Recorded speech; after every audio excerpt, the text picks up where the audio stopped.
At a glamorous charity gala, James Thorne humiliates his pregnant wife Hannah in front of Chicago's elite, never knowing the mysterious billionaire funding the event is actually her brother. In one shocking moment, his lies, arrogance, and cruelty destroy everything he built.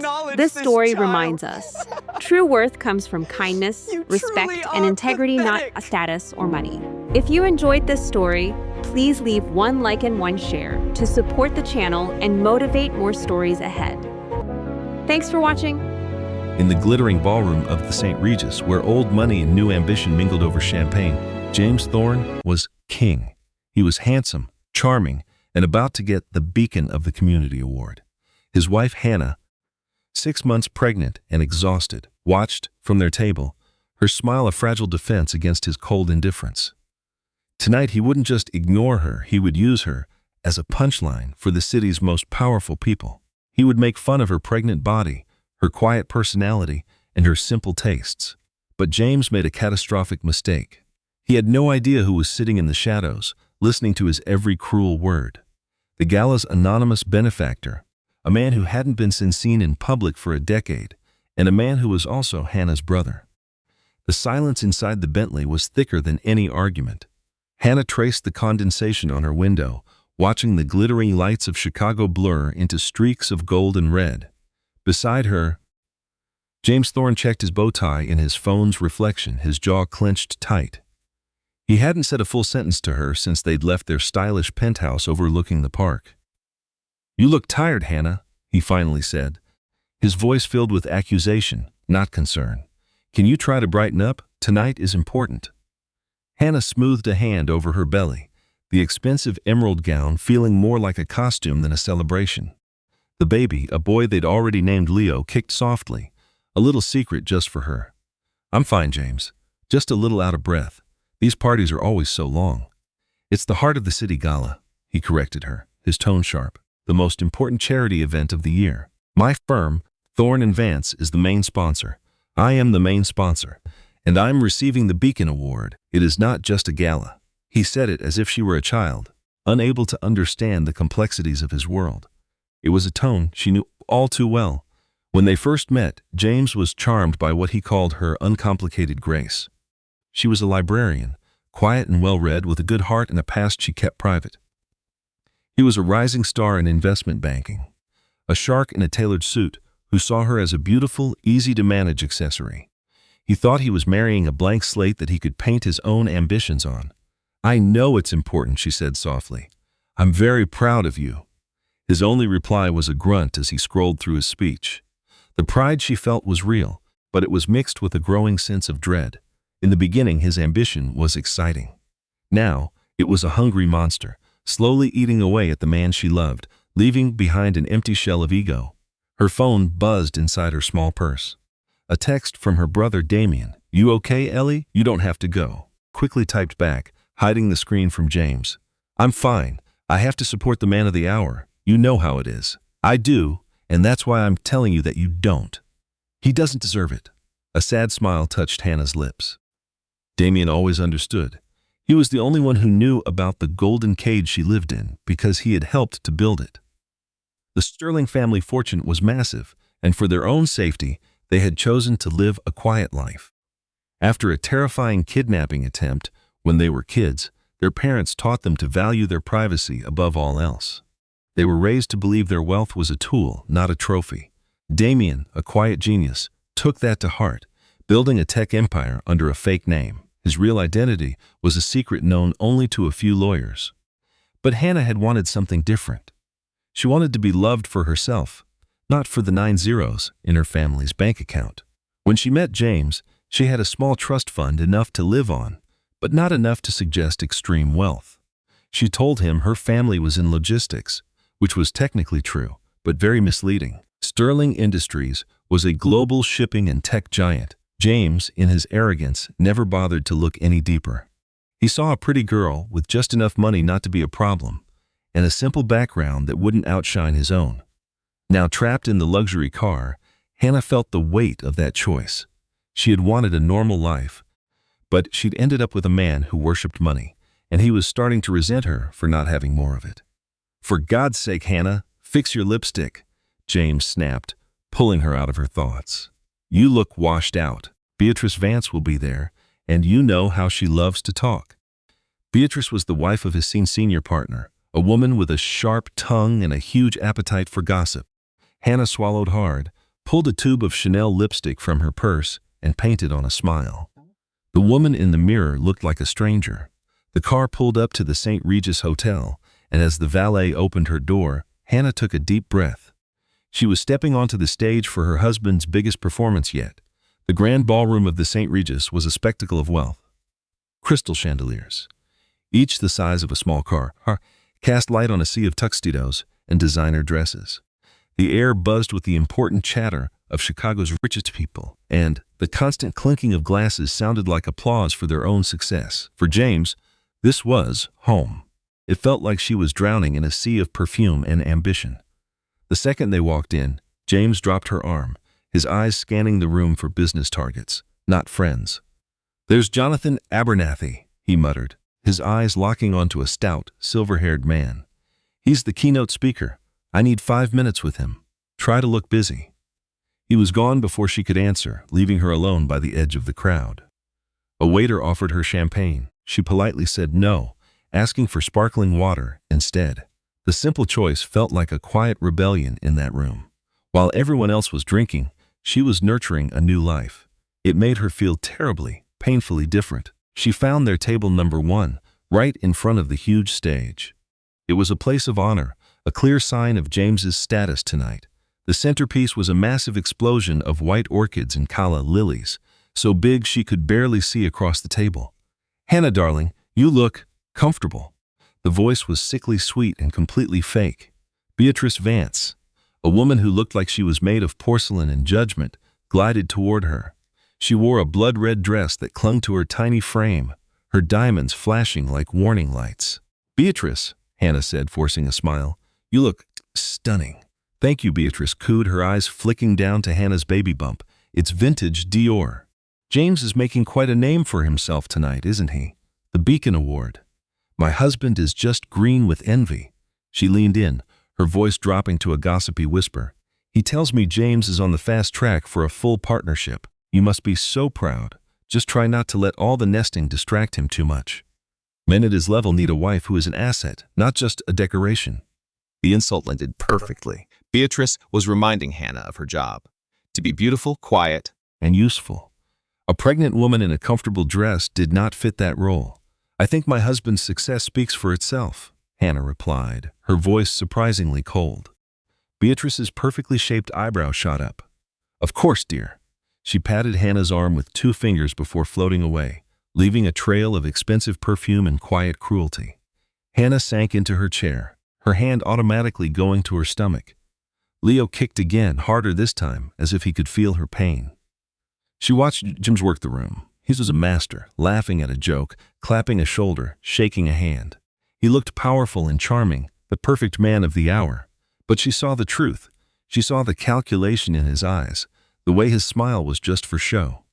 She saw him glance over at her, a flash of annoyance on his face as he saw her sitting alone. Before he turned back to his audience, he was ashamed of her. The realization hit her, not like a bolt of lightning, but like a slow, creeping chill. Before, he had shown her off like a prize.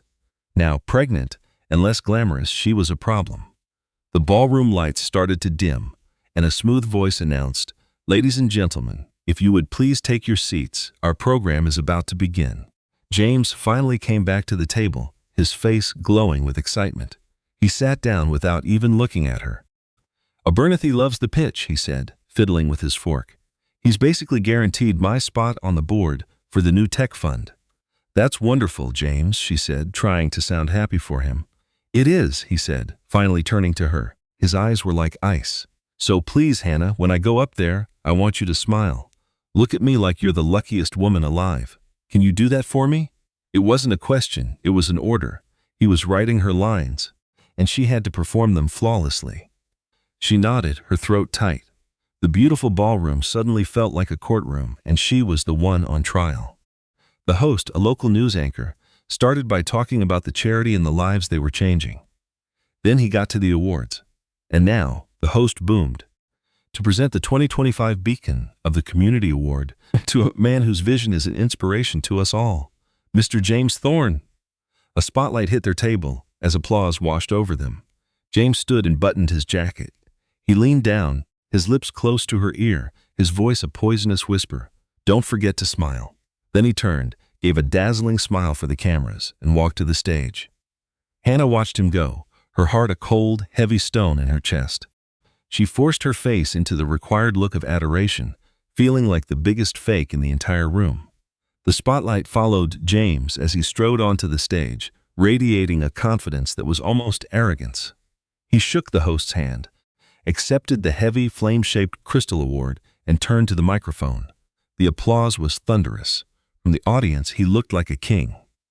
"Thank you," he began, his voice smooth and practiced, echoing through the ballroom. "Thank you all. I'm truly humbled." Hannah watched, her own smile feeling painted on, stiff and unnatural. She felt hundreds of eyes on her, the wife of the great man. She was just part of the scenery, the silent, supportive figure in his success story. James launched into his speech, a well-rehearsed tribute to corporate responsibility and the spirit of Chicago. He thanked his firm, his partners, and his mentor, Mr. Abernathy, who gave a nod from the head table. He was charming, witty, and said all the right things. The crowd loved him.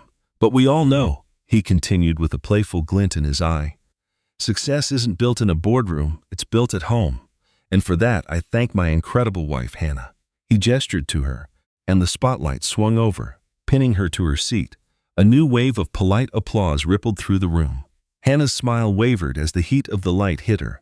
She felt exposed and vulnerable. "She's been my rock," James said, his tone shifting. It was a small change, but Hannah felt it instantly. The sincerity vanished, replaced by something slick and rehearsed, and lately, she's taken the term rock quite literally. She's been expanding in her role. A few scattered, unsure chuckles came from the audience. Hannah's blood ran cold. He couldn't, not here, not now. "When we met," James went on, leaning into the microphone like a stand-up comic, "she was this tiny thing, a librarian. Can you believe it? All quiet corners and dusty books. I told her I was going to broaden her horizons.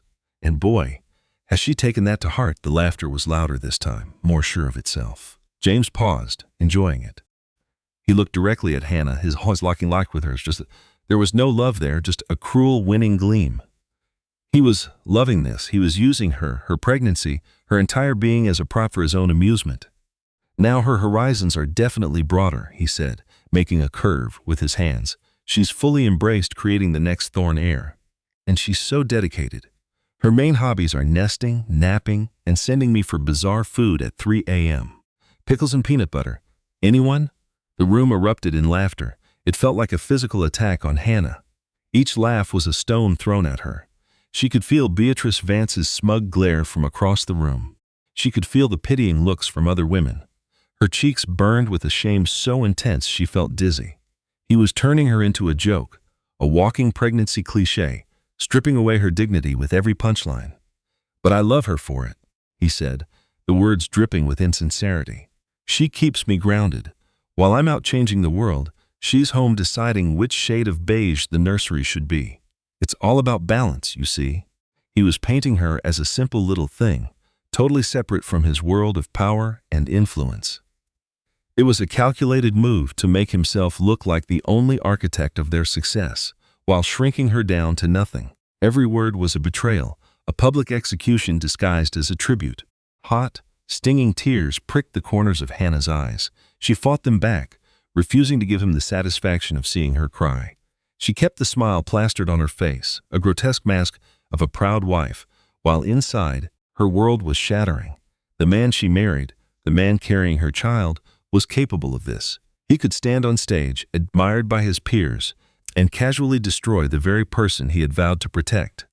He finished his speech to another round of thunderous applause. "To my beautiful blossoming wife, Hannah, thank you for everything."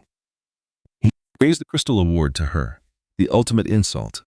The spotlight left her, and she was plunged back into the darkness of the ballroom, but the burning shame stayed. She felt hundreds of eyes on her, some amused, some pitying, all judging. She wanted to disappear, to run from the ballroom, from the city, from the she had so foolishly chosen. She sat frozen, the applause ringing in her ears, like the final nail in her marriage's coffin. In that moment, surrounded by 1,000 people, Hannah Sterling had never felt so completely and utterly alone. The applause for James finally faded, replaced by the polite chatter of dinner service. Waiters moved like ghosts, serving perfectly arranged dishes that Hannah couldn't imagine eating. Her appetite was gone, replaced by a sick, hollow feeling in her stomach. James hadn't returned to the table yet, caught in a mob of well-wishers near the stage, all congratulating him on his award and his hilarious speech. Hannah stared at the untouched plate of scallops in front of her. The delicate food looked grotesque. Every single part of her screamed at her to leave. But where would she go? Back to the cold, empty penthouse that James called home. The thought was unbearable. Her mind raced back to a family pact, a vow of silence. It had been made to protect them, to let them live normal lives. But her normal life had become a prison. She had disarmed herself, stripped away her own identity to win the love of a man who could only love his own reflection. She had made herself small so he could feel big. And tonight he had stood on her to reach even higher. A deep, raw anger began to burn under the shame. It was anger for herself, but it was fiercer, for her unborn son. What kind of father would Leo have? A man who would use his own mother as a punchline. A man who saw family not as a safe haven, but as another audience to impress. The host returned to the stage, his cheerful voice a sharp contrast to Hannah's inner turmoil. "Thank you again, James Thorne, for that memorable speech," the host said with just a hint of hesitation. "And now, ladies and gentlemen, we have a very special surprise. As you know, this gala and the incredible work of the Heart of the City Foundation is made possible by our donors. Tonight, our main benefactor, who has wished to remain anonymous for years, has decided to step into the light. He is a titan of industry, a visionary in the world of technology, and a man whose quiet philanthropy has reshaped this city." A murmur of intrigue went through the room. Even James paused, his hand shaking, his attention pulled to the stage. Everyone knew about the gala's mysterious donor, whose contributions were so massive they dwarfed all others combined. His identity was the best-kept secret in Chicago society. "He asked that I keep his introduction simple," the host continued, a note of awe in his voice. "Ladies and gentlemen, please join me in offering a long-overdue round of applause for the founder of Oculon Dynamics and the chairman of the Sterling Foundation, Mr. Sterling." The name hung in the air for a moment. Sterling. For most people in the room, it meant nothing. It wasn't a name you read in the society pages. It wasn't a name like Thorne or Abernathy etched into the city's landscape. But for Hannah, the name was a lightning strike. Damien. Her head snapped up, her heart hammered against her ribs. It couldn't be. Damien never made public appearances. He valued his anonymity above all else. He was a ghost, a legend in the tech world known only by his initials. DS across the room, James frowned, a flicker of confusion on his face. "Sterling," he muttered to the man next to him. "Never heard of him." Then, from a dimly lit alcove, a figure emerged. He wasn't tall or imposing. He wore a simple, perfectly tailored charcoal suit, no tie, the top button of his white shirt undone. His dark hair was a bit messy, and his face, which was usually soft and smiling when he was with her, was a mask of cold fury. He moved with a quiet, deliberate grace, his eyes fixed on the stage. Hannah stopped breathing. It was him. It was her brother. He had texted her, "You don't have to go." He knew what James was. He must have been there the whole time, watching from the shadows, listening to every single cruel word of James's performance. Damien walked right past the head table, past the gawking faces of Jonathan Abernathy and Beatrice Vance, and climbed the small stairs to the stage. He didn't even look at the audience. He walked directly to the host, shook his hand firmly, and took the microphone. The room was completely silent. The air just crackled with anticipation. A man no one knew had just been introduced as the most powerful benefactor in the room, and he looked nothing like they'd expected. Damien Sterling stood at the podium, his calm exterior a stark contrast to the emotional storm brewing inside him. He adjusted the microphone, and the small sound echoed through the huge, silent hall. Then his gaze swept across the room and landed directly on Hannah. In his eyes, she saw a decade of unspoken promises and a lifetime of fierce, protective love. Then his eyes shifted to table one and settled on James Thorne, who was now staring back, a look of dawning, bewildered fear on his handsome face. The reckoning was here. Damien let the silence hang in the air for a long moment, a deliberate, calculated pause that pulled every eye, every bit of attention in the room directly to him. He didn't have James's slick, practiced charisma. He had something far more powerful, an aura of absolute, unshakable authority.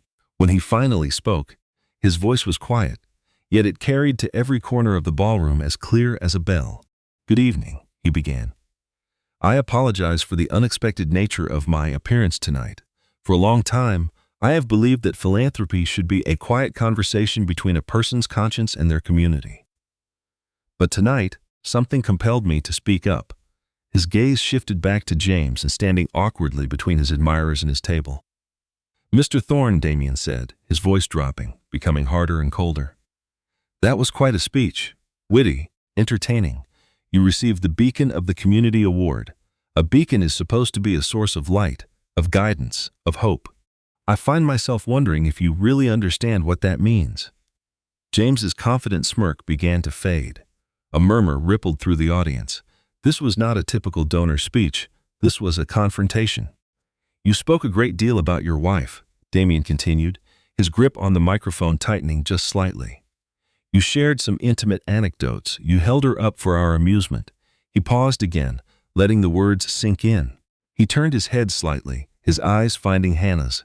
He gave her the smallest, most reassuring of nods, a silent message that said, "I am here. It is over." Then he turned his full attention back to James, and the quiet authority in his voice was replaced by a steel edge.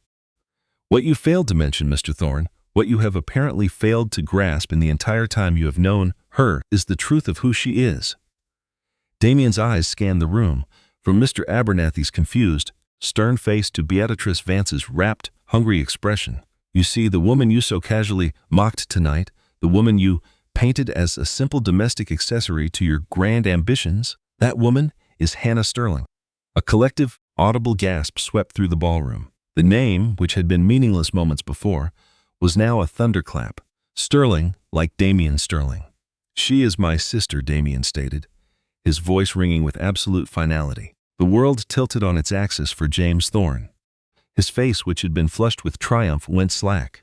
The color drained from it, leaving a pasty, sickly white. His eyes darted from Damien on the stage to Hannah at the table, his mind frantically trying to connect the dots. The librarian, the simple girl Sterling. It was impossible. It was a joke. But one look at the stony, furious expression on Damien's face and the quiet, heartbreakingly resolute look on Hannah's told him it was no joke. It was a nightmare. "My sister," Damien's voice boomed now, filled with a righteous fury that he had clearly kept leashed for years, "is the co-heir to the Sterling Industries fortune. A fortune that, I assure you, makes the combined net worth of everyone in this room look like a rounding error. She is not the wife of the man of the hour. Mr. Thorne, you are, and have always been, the husband of the woman of the century." The shock in the room was palpable. You could hear champagne glasses being set down, forks clattering onto plates. The professional photographers, who had been packing up, scrambled to get their cameras back out.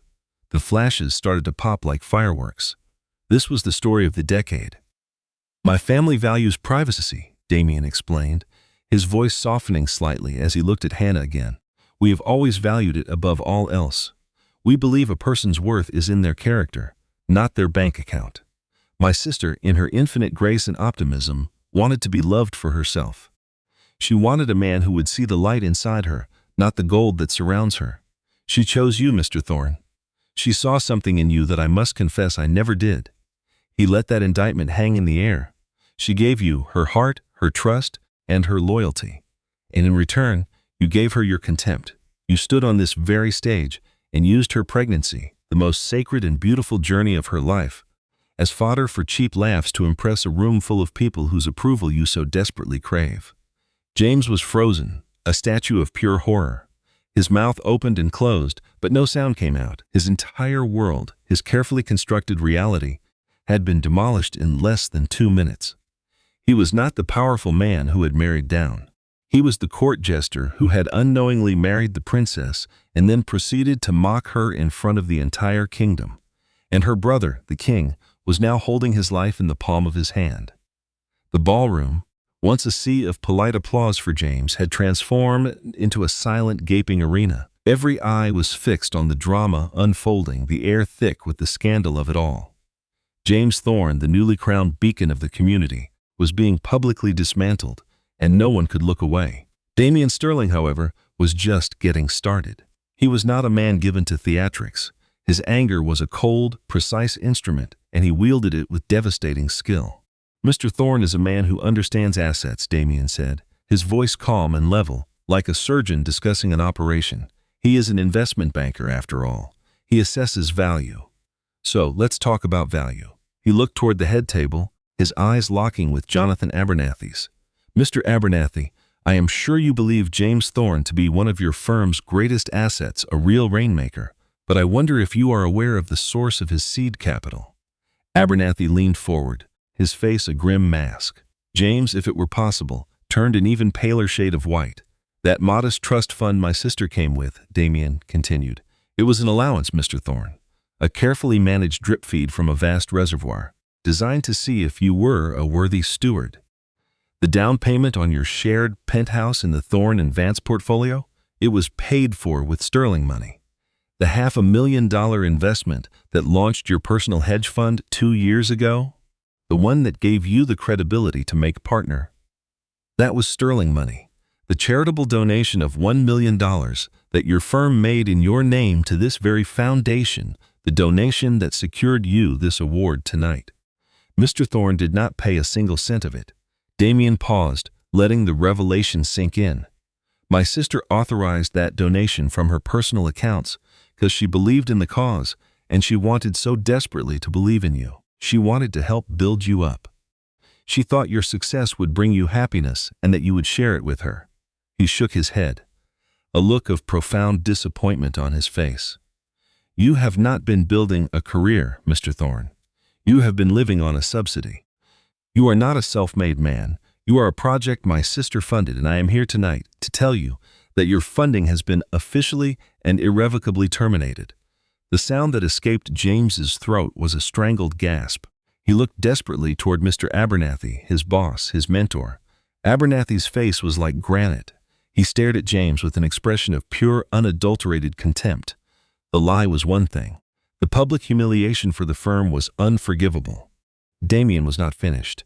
His final move was not one of destruction, but of creation.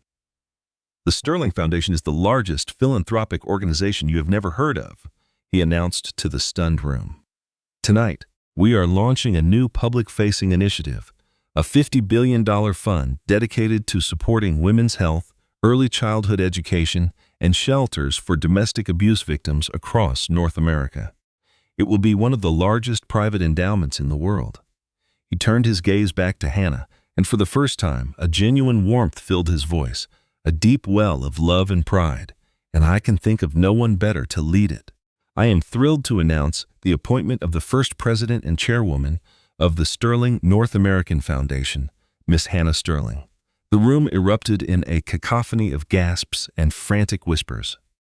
In one move, Damian had not only destroyed James, he had elevated Hannah to a position of immense power and influence, a role far grander than any James could have ever dreamed of for himself. He had taken the woman James painted as a simple-minded nester and revealed her as a queen, handing her a kingdom. Now it was Hannah's turn.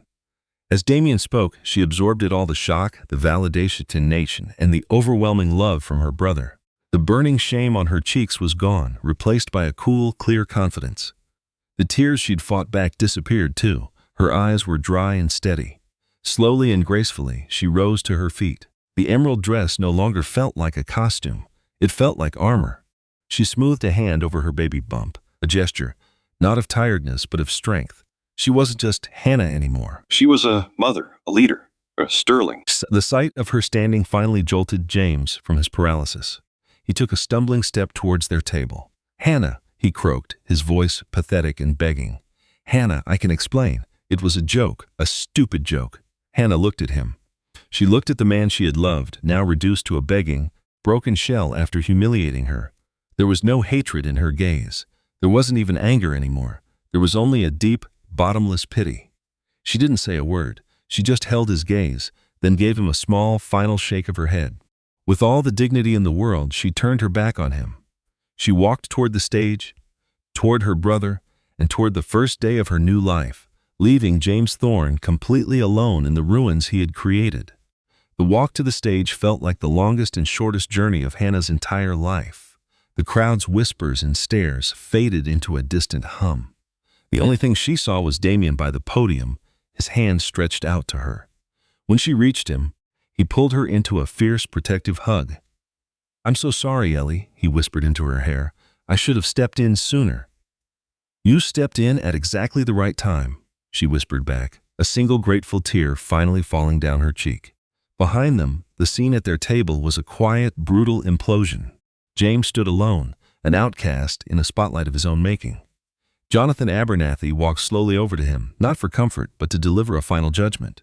"My office, 9 a.m. sharp," the older man said, his voice low and harsh. "Bring your resignation." He didn't wait for a response before turning and storming out of the ballroom, his disgust filling the air.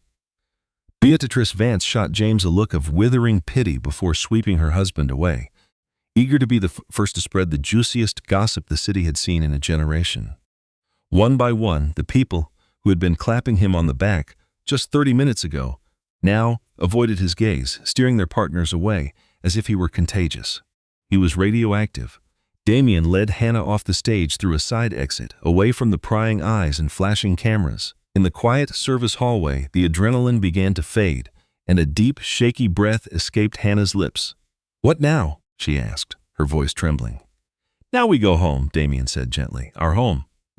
A few days later, the consequences settled like thick, toxic dust over Chicago's financial district. James Thorne wasn't just fired, he was erased. Thorne and Vance issued a public statement condemning his lies about his work and his appalling lack of personal integrity. His name was stripped from the firm. His accounts, which were deeply mixed with Hannah's funds, were frozen for a full audit. The divorce papers had been filed by the Sterling's notoriously ruthless legal team, citing emotional cruelty. James Thorne, the man who had everything, was left with nothing but his expensive suits and the public shame that now clung to him like a second skin. Hannah, meanwhile, was not in their penthouse. She was in the sprawling, elegant estate in Lake Forest where she and Damien had grown up, a place she hadn't seen in years. The air smelled of old books and fresh lake breezes. For the first time in her marriage, she felt like she could finally breathe. She sat with Damien in the sun-drenched library, a laptop open in front of her. She was already reading initial proposals for the new foundation, her mind sharp in a way it hadn't been for years. The librarian role had been a comfortable place to hide. The role of chairwoman felt like a true calling. "Are you sure about this?" Damien asked, watching her. "It's a huge responsibility." "You don't have to do it. You don't have to do anything." Hannah looked up from the screen, a genuine smile on her lips. It was the first real smile she'd felt in months. She placed a hand on her stomach where Leo was kicking happily. "I have to," she said, her voice clear and strong. "I'm not just doing it for me. I'm doing it for him." She looked around the library at her family's legacy, a legacy of quiet strength and deep responsibility. "I spent so long trying to be small, to hide from this. I thought that's what love required. But I was wrong." She had learned a brutal lesson. True partnership wasn't about one person shrinking for the other. It was about two people building something bigger together. James had never been interested in building with her. He had only wanted to build upon her. "He thought I was his foundation," she said softly. More to herself than to Damien, he was right. But he forgot that a foundation can also be reclaimed to build something new. Her new life was just beginning. It wouldn't be the simple, normal life she had once wanted, but it would be hers. A life of purpose, power, and integrity. A life where she would teach her son that true worth isn't measured by applause, but by the dignity with which they treat others. The gilded cage was broken, and she was finally, truly free. 3 months passed. The Chicago winter gave way to a hesitant spring, but Hannah had barely noticed. Her world had become a whirlwind of board meetings, financial statements, and philanthropic strategy. The Sterling North American Foundation wasn't just an office. It was an institution occupying the top 5 floors of a sleek glass tower on Wacker Drive. Corner office offered a sweeping view of the Chicago River, a constant reminder that life moves on. The role of chairwoman was not the symbolic position she had secretly feared. Damien made sure it came with real power, and with that power came a crushing weight of expectation. Her first days were a blur of overwhelming information. She was no longer just dealing with the Dewey Decimal System. She was grappling with billion-dollar endowments, complex tax laws, and the difficult logistics of large-scale social programs. Imposter syndrome was a constant, unwelcome companion. The board members, while publicly polite to Miss Sterling, were all seasoned veterans of finance and nonprofit work. She could feel their unspoken questions hanging in the air during every meeting. Is she just a figurehead? Is this just the billionaire's pet project for his wronged sister? The heart of this skepticism was a woman named Evelyn Reed. Evelyn was the foundation's chief operating officer, a sharp, practical woman in her late 60s with a severe silver bob and an even more severe stare. She had been with the Sterling Foundation's private branch for 30 years and knew its inner workings better than anyone. She wasn't cruel like Beatrice Vance, but she was entirely unsentimental. She focused on data, results, and efficiency, and she made it subtly clear that she was not yet convinced of Hannah's qualifications. Their battle of wills came to a head during a budget meeting for the first fiscal quarter. The item on the agenda was a $5 million discretionary grant for a new women's shelter initiative. The board's advisory committee had recommended a safe, prestigious recipient, a new wing for the sociology department at the University of Chicago, to study the effects of domestic violence. It was a solid, reputable choice that would generate good press and academic papers. But Hannah had a different idea. Her own team of researchers, a group she had handpicked for their on-the-ground experience, had identified a coalition of small, struggling grassroots shelters in the city's most impoverished neighborhoods. These places were underfunded and overlooked. They didn't have fancy fundraising galas or university letterhead. They had broken locks, overflowing pantries, and a desperate daily fight just to keep the lights on. They were high risk. They lacked the sophisticated reports that Evelyn Reed loved, but they were on the front lines. "With all due respect, Madam Chairwoman," Evelyn said, her voice crisp and devoid of warmth as she addressed the board. "While the coalition's mission is noble, they lack the infrastructure for a grant of this size. Their administrative overhead is unclear, and their long-term viability is questionable. The university proposal is a blue-chip investment in research that can inform policy for decades. It is the more prudent course of action." The heads around the polished mahogany table nodded in agreement. It was the logical, sensible choice. Hannah felt a familiar wave of doubt wash over her. Who was she, the former librarian, to challenge this room of experts? She took a breath, her hand resting on her now prominent belly. Leo kicked, a small internal jolt of encouragement. She thought of James and his obsession with appearances, with prestigious names and public perception. She thought of how he had dismissed her, how he had made her feel small and unimportant. These small shelters were being dismissed in the same way. "Thank you, Evelyn," Hannah began, her voice quiet but firm, drawing every eye in the room. "The university's work is important, there is no doubt. But research papers don't give a woman and her kids a safe place to sleep. Policy changes can take years. These women need help right now." She clicked a button, and the giant screen behind her switched from financial charts to a simple photo of a worn-out door with 3 different locks. "This is the entrance to the Southside Sanctuary House," Hannah said.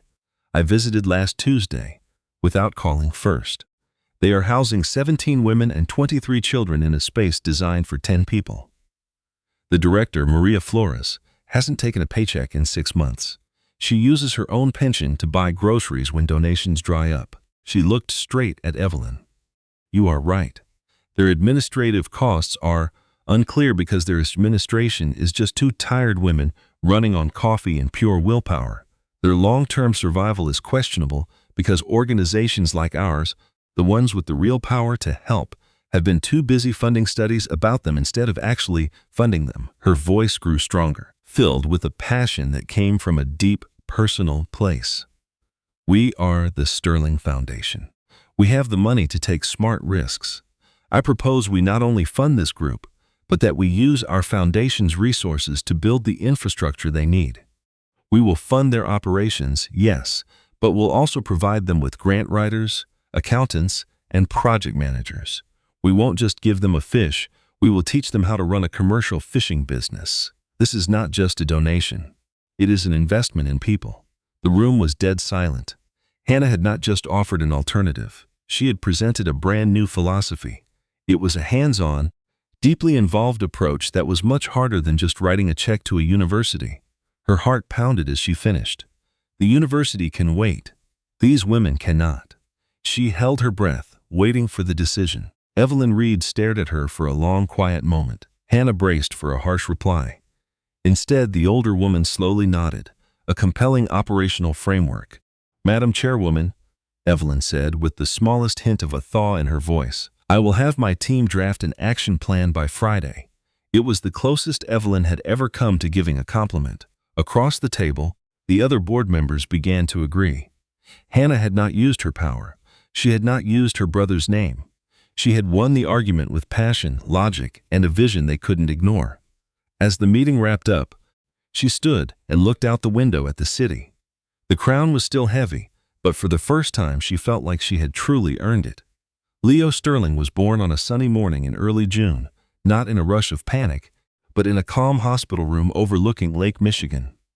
Damien was by Hannah's side, a comforting presence, holding her hand and telling stories from their childhood. His calm voice was a steady anchor through the waves of her contractions. As she held her son for the first time, a tiny perfect person with a patch of dark hair and his mother's deep blue eyes, Hannah felt the last broken pieces of her old life click into place, making her whole and unbreakable. This tiny, helpless baby was her purpose. Everything she had been through, every moment of pain and humiliation, had led her here to this deep, overwhelming love. Life found a new rhythm. Her days became a mix of board meetings on video calls and the soft, milky smell of her newborn son. The Lake Forest estate, once a place she ran from, became a safe haven of healing and joy. She would walk with Leo nestled in a carrier on her chest through the huge gardens, with Damien often right beside her. The private tech billionaire was now a loving, hands-on uncle. 4 months after Leo was born, Hannah stood on a small stage in a Chicago neighborhood. The autumn air was crisp, and the sky was a brilliant, cloudless blue. Behind her was the newly remodeled Southside Sanctuary House. Its old, worn-out door was now replaced with a strong, welcoming oak entrance. The entire building had been updated. A playground was built in the back, and inside, there were new beds, a fully stocked kitchen, and special rooms for counseling. It was the very first major project of her new plan. Holding Leo, who was wrapped up tight in a cashmere blanket, Hannah stepped up to the microphone. The crowd was not the glamorous elite from a fancy gala. It was a group of community leaders, volunteers, grateful residents, and news reporters. "A home is more than a roof over your head," she started. Her voice was steady and clear over the speakers. "A home is a place where you are safe, not just from the weather but from harm. It is a place where your voice is heard, where your spirit is healed, and where you are allowed to be yourself without fear." She did not need notes. The words came straight from her heart. For too long, the people doing the most important work in our communities have also been the most ignored. They have been forced to fight for pennies to prove they deserve to exist, while their mission is the most vital one there is, to provide a safe place. Today, that changes. The Sterling Foundation is making a promise, not just to this house, but to dozens like it all over the country. We will not just be your donors. We will be your partners, your champions, because we believe that the strength of a city is not measured by its tall skyscrapers, but by how it cares for its most vulnerable citizens. As she spoke, she saw a slight movement near the press. A local news van was parked across the street. Leaning against it, half hidden in the shadows, was a man. He was thinner, his fancy suit replaced by a wrinkled polo shirt and badly fitting pants. His face was tired, his shoulders slumped down. It was James. Their eyes met for a quick second across the street. He did not recognize her. He just had the dull, empty stare of a man covering a local news story, likely being paid very little as a freelance cameraman. He had no idea who she was. The powerful, shining woman on the stage, holding her child and commanding the city's attention, was a total stranger to him. A year ago, this sight would have filled her with a bitter sense of victory. Now she felt nothing, not anger, not pity, not even satisfaction. He was just a ghost, a footnote in a part of her life that was now completely over. He had not just lost his money and status. He had lost all importance in her world. She turned her attention back to the crowd, to the hopeful faces of the women and children her work would now keep safe. She ended her speech to warm, sincere applause. Maria Flores, the shelter's director, hugged her with tears streaming down her face. Later that evening, back at the estate, Hannah sat by the fireplace, rocking a sleeping Leo. Damien sat across from her, reading a book. The silence was comfortable and peaceful. She looked down at her son's face, at the Sterling family legacy now resting on his tiny shoulders. But it was a legacy that she had changed forever. It was no longer about hiding from the world, but about actively making it better. James had made fun of her for nesting, for creating a home. He never realized that from the quietest nests, the strongest eagles learned to fly. And Hannah Sterling was finally flying. Hannah's story is a powerful reminder that our true value is never decided by what someone else thinks. It is proof that our strength is often hiding, waiting for the right time to appear, and that the quietest people can have the loudest voices. James Thorne saw his wife as a possession, a stepping stone, and in his arrogance he completely missed the amazing woman standing right beside him. He learned the hard way that you should never underestimate anyone, because you never know what giants are walking beside you. Her journey from being humiliated to empowered is a story for anyone who has ever felt small, overlooked, or unappreciated. It proves that the real victory is not about revenge.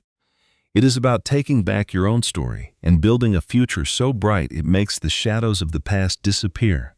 If this story touched you, please hit that like button. Share it with someone who might need to hear it, and please subscribe for more real-life drama and powerful stories. What did you think of what happened to James? Let us know in the comments below.